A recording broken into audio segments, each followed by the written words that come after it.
Okay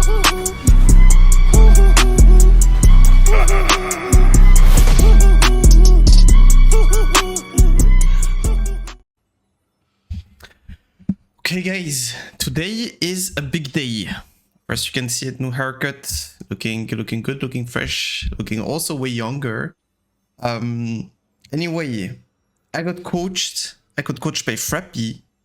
Frappy, most of you guys probably don't know him. He's been a pro player for like the last 10 years or something. This year he's focusing on coaching. He's consistently in the top 50 players EU West. Top 5 ADCs. This season, I think he picked at 1300 LP or maybe 1400 LP. Okay, he knows his shit. Like, he's a really, really good player. And he actually like coached me a few years ago, inspired me to do coaching and to get better. And like this channel wouldn't exist if it wasn't for Frappy, most likely.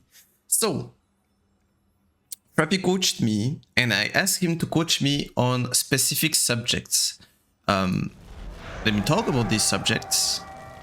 So the first one, I asked him to coach me on the thinking. You know, whenever I go into a game, I try to do the thinking. I just like press tab and look at the champions. And I do it in loading screen.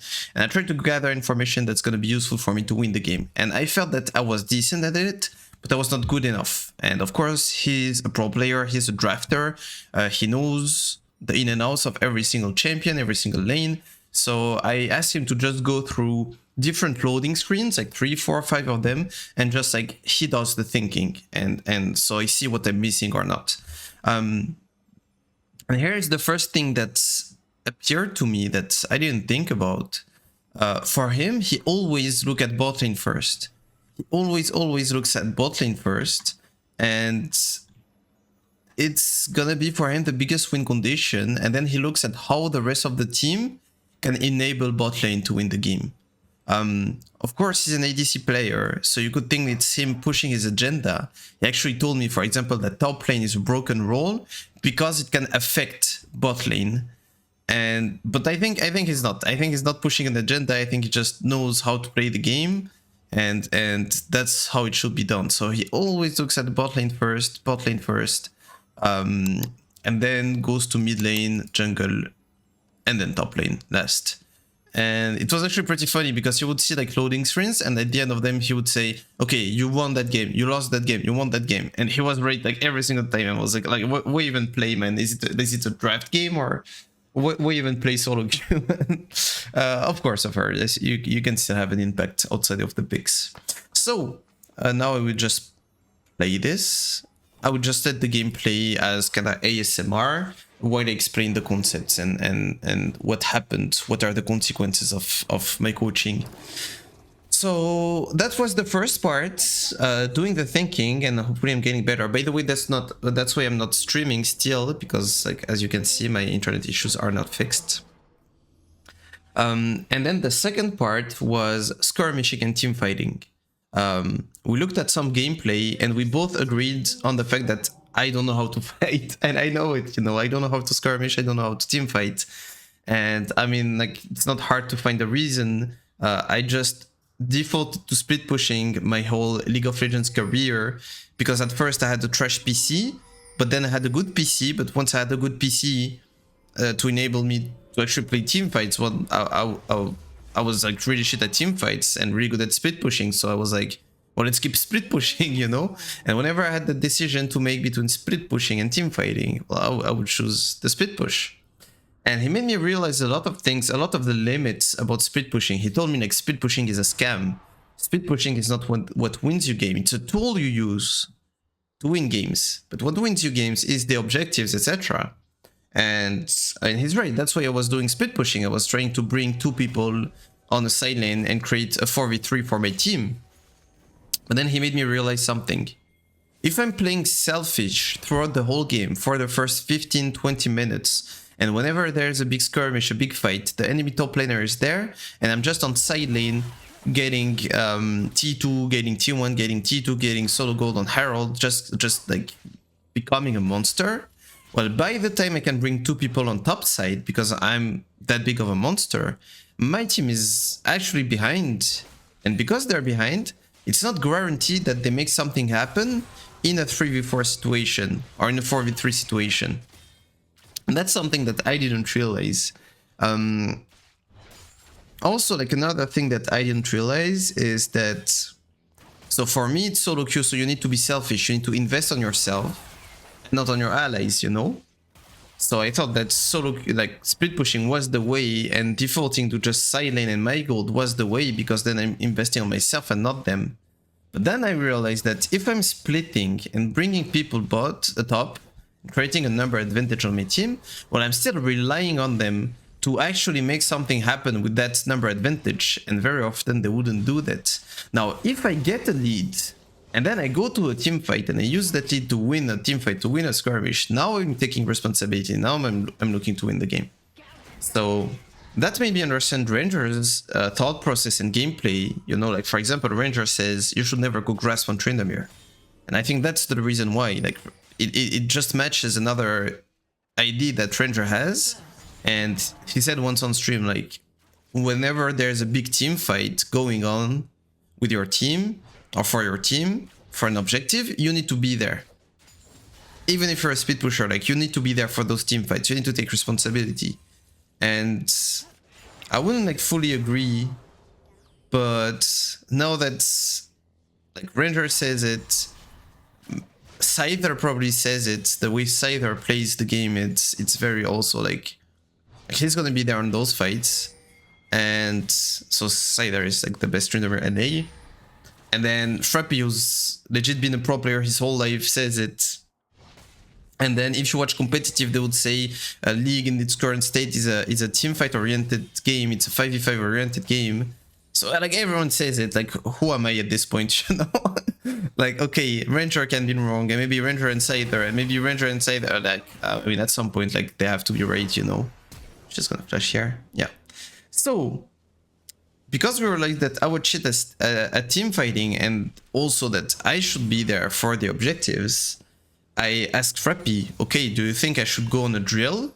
On a fighting drill, where I just absolutely, like, just fight everything? And he said, yes, absolutely. That's what you should do for the next 30, 40, 50 games. I should just like perma group for objectives, perma be there, and perma take part of those fights. And this doesn't mean not playing the side lane. Of course, I'm still a side laner. So it means like, of course, pushing a wave, pinning my opponent 1 minute before an objective, and then moving, and then maybe pushing mid wave as well, pinning someone there, and then going to the team fight. I do it sometimes, like it's not like I never do it, you know, but I need to do it consistently, like we agreed on that, because like I'm really good at building a lead and having an advantage. Look at that, like it's Quinn matchup, it's not a favorable matchup for me. I'm already having like around like 10 CS advantage, and she has no flash. Like I'm just winning my lanes most of the time, you know. So, but the thing is, I was winning, and then I would just stay and keep pushing on the side, keep pushing. Now, what I need to try to do is get a lead and use that in team fights. And the reason why I wouldn't do it, one of the reasons also, it's because I knew that I was bad in skirmishes, and that even if I had an item and a half and my opponent has an item, well, he probably is still gonna have more impact than me, because I don't know I don't know what the fuck I'm supposed to do in a team fight most of the time. And the way to know what I'm supposed to do in a team fight is to team fight and try to make assessments and then see what happens, you know. So after the coaching, I was like really excited to get into games, and I knew that it would make me lose some games that I wouldn't have lost otherwise. I have tier 2 boots here, shot killer, I think, if I remember well. Yep. And speed diff and flash diff. So, so I asked Frappy, I told him I gave myself 1 month for Grandmaster. I know that if I play my playstyle, if I do League the way I know League, I can get to GM because I already did it. And I could even get to Challenger because I was like 3 or 4 wins away from Challenger. So I know that it can get me to low Chal, while still not being a really good or a complete player, you know. And I was like, well, I want to get to GM back. So what is the fastest way? Like, should I just keep playing my league this way?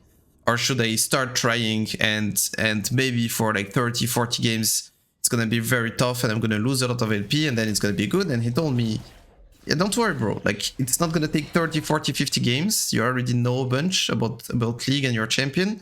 Most likely it's gonna take 10, 15, 20 games and then you're gonna be Gucci. So I don't know if that was true or not. I'm at like 6-ish games. I'm already seeing benefit, but I'm still making a lot of mistakes. So we'll see, but this is like kind of the idea of taking a few steps back in order to take some steps forward, you know.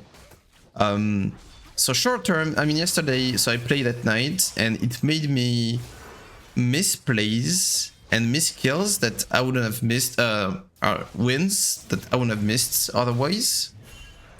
Made me lose games that I wouldn't lose. But also I realized that it made me win games that I wouldn't win. And for now it has made me maybe lose a bit more. But it's just because it's my fault. I also had to like play versus Malphite with little tempo again. It was like super tough for me. Kinda completely forgot the matchup. But actually I'm on a 6-win streak now. So I actually play like 10 games. Now I think I'm already in a positive win rate. The last game I was facing a 350 LP master player on Camille, and yeah, I was still doing good. And I completely messed up my laning phase, but I ended up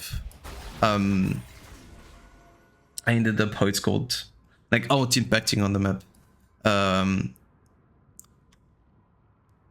So basically, of course, I want to play Heralds, etc. Like that's why here actually it seems that I'm late, but actually I made my play in order to spend my gold and yeah, just be stronger than Quinn whenever Herald has spawned.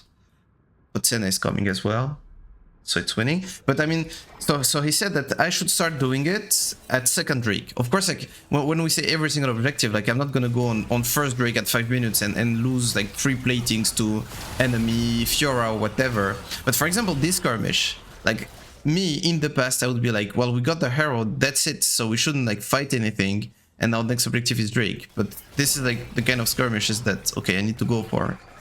Now it's Drake 1, still like it's not, like I'm not supposed to play everything, just starting at Drake 2.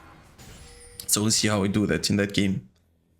So yeah, I think it was really interesting. I think it was, I mean that's why I believe so hard in coaching. That's why I love doing coaching, and that's what I love getting coached also, because whenever I get coached, I get insane value.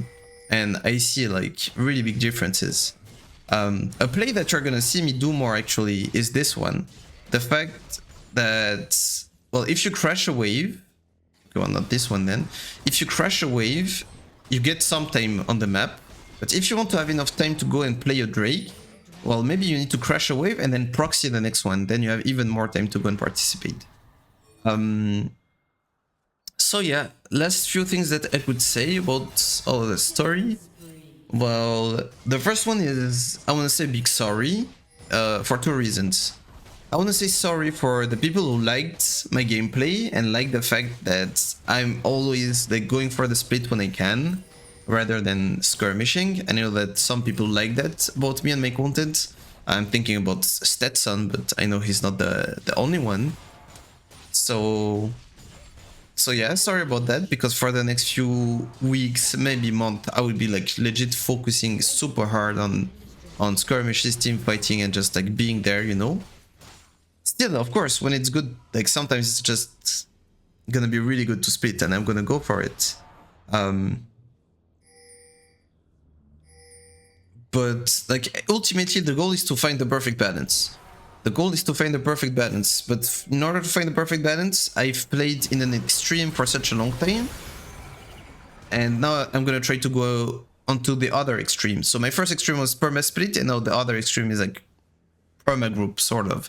Like here, for example, I have my sums. I just bought my item. I have my stride breaker. I'm pretty strong now, and I crashed a wave T2, so I'm gonna use that time instead of going back top and trying to play for that T2. Well, I would like start transferring my lead to the rest of my team. It's still being selfish, because like these guys are my tools, you know. They're my tools for victory. But I want my tools to be in a good shape. I want to have good tools in order to win. It's not like investing on them. It's like investing on me by making them stronger, which is something that I didn't really consider before. Yeah, let's show the objective timers. Objective timers. Okay, nice. So yeah, sorry about this, and then also sorry for all the times that, well, that was a terrible skirmish. For example, like I had my ult, I have zero reason to flash here, I end up like doing nothing, and that's what will happen when I force myself into skirmishing. Like, okay, at first it's gonna look like this, and slowly but surely it's gonna get better and better. But yeah, we can rewatch that skirmish. It was like, terrible on my end. But that's what we're practicing. That's the good part. That I'm bad at it, and I need to get better. So I go and dive Hui. For I didn't have to tank that many turret shots. I could have let Belveth finish him. Now let's see with my vision. I have ult. I don't know, like at first I considered that I didn't have it. I shouldn't use my E here. Get closer to the turret, maybe. In case something happens.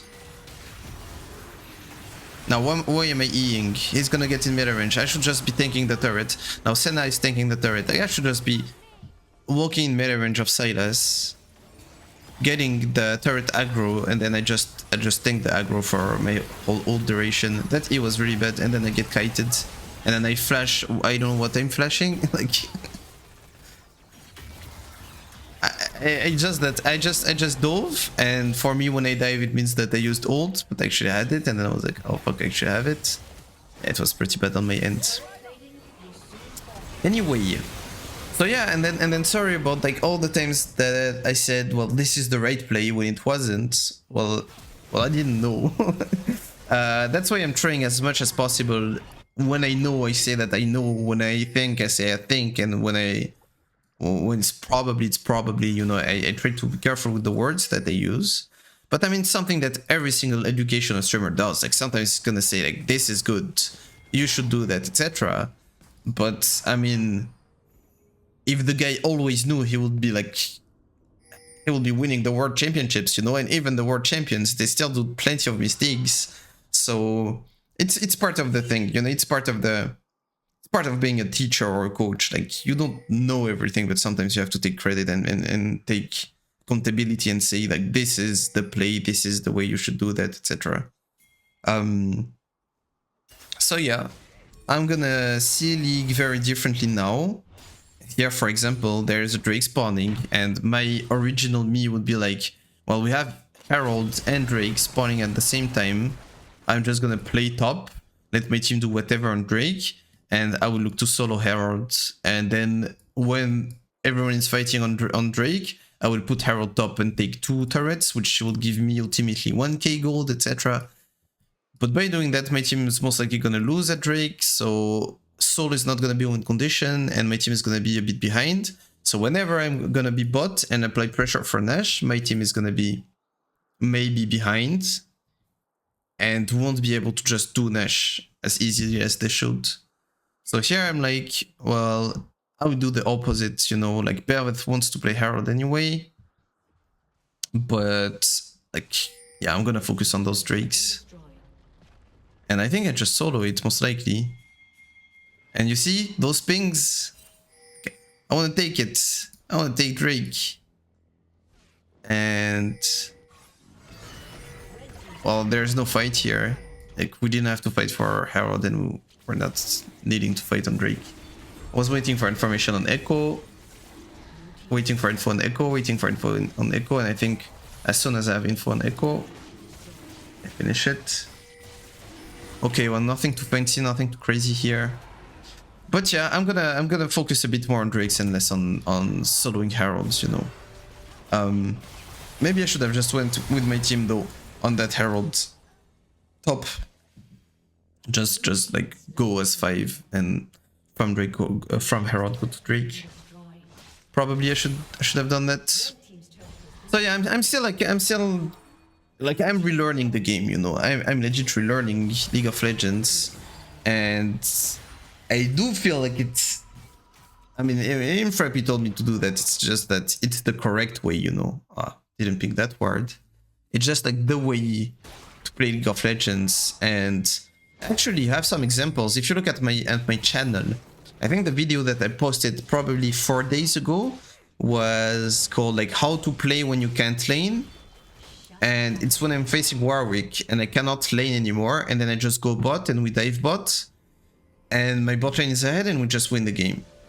Well, that's something that Adam does a lot, and that's something that, you know, it's like that professional strat with Sion going and diving level 1 bot lane, you know. So Frappy didn't invent it, I didn't invent it. It's just like bot lane is such a big win condition. When you think about it, it's 2 players, like 40% of your team. You as a top laner is just 20% of your team, you know, so you could see it this way.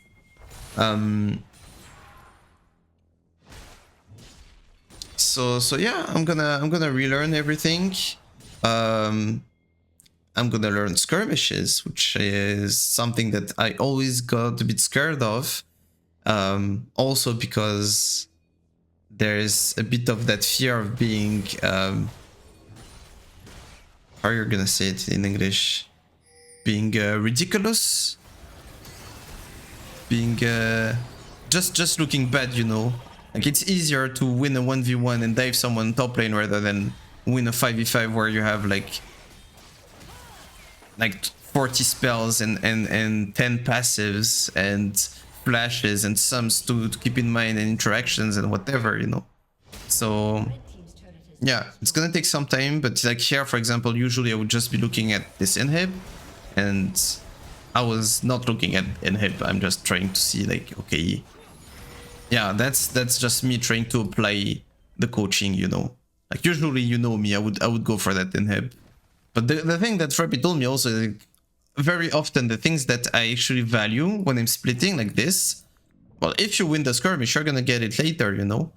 Even if you don't win it, like, your mid inhib is not actually that valuable. And even if I just getting echo from chasing my team, I think was probably good enough here. We're not fighting anyway.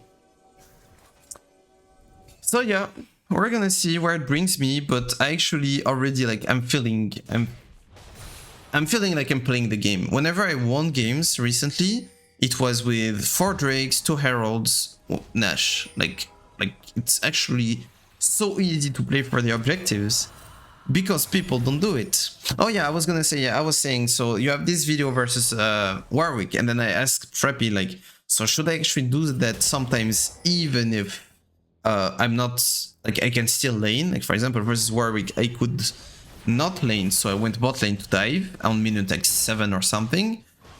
But maybe even if I can lane, I can crash a big one and then go bot and dive and then go back top lane, and then okay, I would have lost a wave and 2 platings. But if my bot lane gets way more than this, it's just so good, you know. So, and he told me yes, of course. Like, as long as there is a thought process, there's an idea, and then you just try to apply it. So let's see how I play for this Drake. Because there's a Drake spawning. So a concept that I think is true on Trynd is that being late is being on time. You want to come from a flanking angle, you want to come after your opponents have spent their key cooldowns and abilities. So here, I mean, it was pretty easy to, like, notice that I should just go with Belveth. I don't think that E-Flash was necessary though. Why am I such in a hurry? Yeah, I'm also reviewing my own game at the same time. Why not, you know?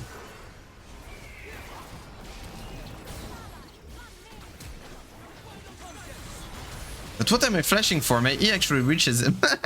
I'm under Ghost. I'm under Ghost also. So I can just wait half a second and I would reach him with my E. What am I flashing for? Yeah? Just E here or here. Can wait a bit. I mean, just E on him. What am I flashing? It's so bad. And then I actually don't finish him off because I got cancelled by Quinn E. And if I didn't, well, I could flash to finish him, and then Belveth wouldn't have to hit him, and she would have, like, more time to fight. Now, hopefully I go in and out, at least. Not just in. And now I should just be running towards top side and not this side. Should just be running there. Let's try to bring Ego as far as possible from the Drake. So we actually do get it, because that was the plan. Yeah, you see it, like, I mean, I know it's like, I probably have like platinum level of skirmishing. Maybe low diamond, maybe. And one team fight out of like 10 or 15, I have like actually a master level. But I don't think I ever had a GM plus level at skirmishes. Anyway, we got that Drake still. But yeah, you get the idea. We're gonna get better and better with time. And hopefully it's gonna bring us great success. Well, I do feel now, because before that coaching, I was like, well, I know how to get to GM, that's for sure. And I thought that in order to get Chal, I would just have to keep doing what I'm doing, but just perfectly, you know. See, I'm going on Nash. There's Nash. Instead of going bot and then taking bot inhib and then resetting and then going back with my team and waiting for that bot inhib to push and to create pressure, which would make me put me in a position to fight with my team for Nash at 24 minutes 30, and I'm giving them 2 minutes and a half just asking them not to mess up. I'm just going there and winning the team fight because we're ahead, you know. And just makes more sense. Now I'll kill the Echo, and guess where I am? When I finish the Echo, well, I'm on Nash already, so we can just take it. And I used to think that my way of playing the game was safest, but this is actually safest. Like there's no way we don't win that fight when we're 7k gold up if we just take it in a good manner, you know.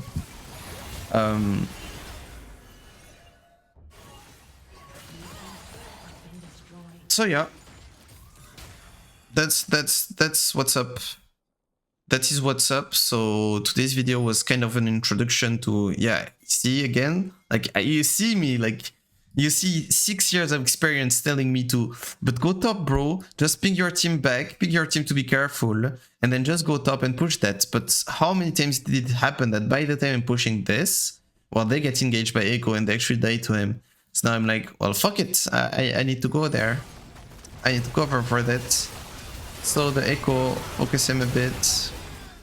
Now I'm moving there because like this is the, like, I mean, that's the way I see it. Maybe I'm right, maybe I'm wrong. I see this as danger zone because all of them are up. My team is dead. And I see this as safe zone because super fed Belvet is there. So now if Echo is going towards the safe zone for me, well, I'm gonna follow him, you know. And I think I'm just waiting for Belvet.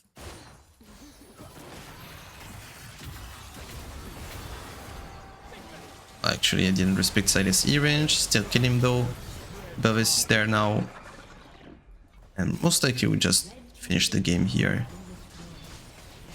So yeah. And see, I didn't need to push out top. Even if I still maintain that a team that's playing as a team that agrees on the fact that, well, wait for a top lane to be pushed and we are pushing every single wave and we get like triple inhib and then we pressure the Nexus and then we fight, would be right.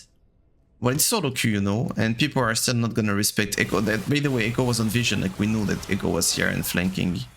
And that's why I went back there. Like we see Echo. So why is not every click back, you know, like Belvet is there. And I was actually going topside. But now I'm really happy that I actually didn't commit to topside. So yeah.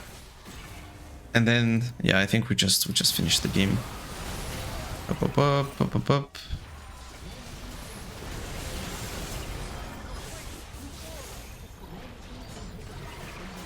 And just Nexus with a billion like Belvet monsters. Okay guys, well, hope you're not too disappointed by the fact that, well, I'm like it was part of my identity, you know, as a player, and still gonna come back. As I said, like I'm focusing on skirmishes and team fights and being there for a few weeks, maybe month, but the ultimate goal is to find the perfect balance, you know. And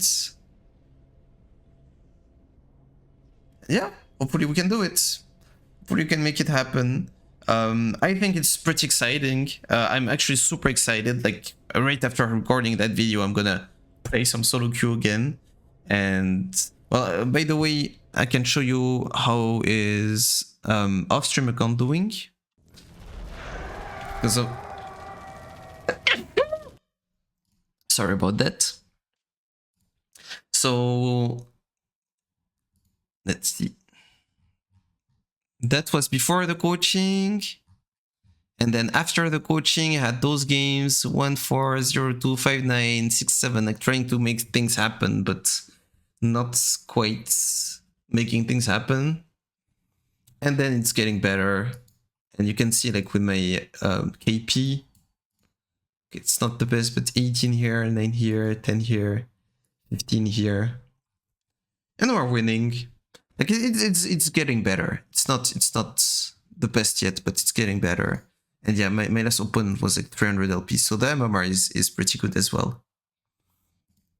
So yeah, guys, I think that's it for today. So I will go back to my solo queues and maybe record some content for tomorrow.